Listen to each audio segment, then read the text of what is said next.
இருமாப்புடன் 200 தொகுதியில் வெல்வோம், மக்களை மைனஸ் ஆக்குவார்கள் என்று சொல்லியிருக்காரு. அதை பத்தி எல்லாம் தேர்தலுக்கு இன்னும் 15 மாசம் இருக்கு. கூட்டணிகள்லாம் அமையட்டும். இந்தியா கூட்டணி வலிமையாக இருக்கிறது, அப்புறம் பார்த்துக்கலாம். அதனால இப்பவே இந்த இவருடைய சொல்ற மேடையில சொல்ற பிரகடனங்கள் எல்லாம் சீரியஸா எடுத்துக்க முடியாது. பிறப்பில் முதல்வராக, கருத்தியல் முதல்வராக வேண்டும் அப்படின்னு பிறப்பில் யாருமே முதல்வர் ஆவது கிடையாது. இந்தியாவில் யாருக்குமே எந்த அரசாங்க பதவியும் பிறப்பின் மூலமாக வருவது கிடையாது.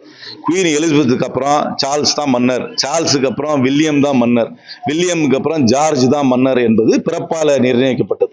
இந்தியாவில் அந்த மாதிரிலாம் கிடையாது. இந்தியாவில் யாராக இருந்தாலும் தேர்தலை சந்தித்து அதில் பெரும்பான்மை பெற்றுதான் பதவிக்கு வர முடியுமே தவிர பிறப்பால் யாரும் எந்த காலத்திலும் வந்தது கிடையாது, வரவும் முடியாது. 2026 மன்னராட்சியை ஒழிக்க வேண்டும் அப்படின்னு சொல்லி. மன்னராட்சி என்பது இந்தியாவில ஒழித்து 1947க்கு முன்னாடியே அதிலிருந்து ஒழிந்து விட்டது. பிரிவி பர்ஸ் 1971 ஒழித்து விட்டது. ரெண்டையும் காங்கிரஸ் கட்சி பண்ணிருச்சு.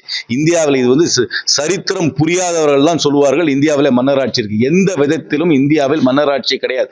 பிறப்பால் எனக்கு தெரிஞ்சு ஒரு கோயில் ட்ரஸ்டி கூட பிறப்பால முடியாது. இனிமே HRNC கோயில், அதுவும் கவர்மெண்ட் தான் அப்பாயின்ட் பண்ணும். பிறப்பால் எந்த பதவியும் யாருக்கும் இந்தியாவிலே பிறப்பால் கிடையாது.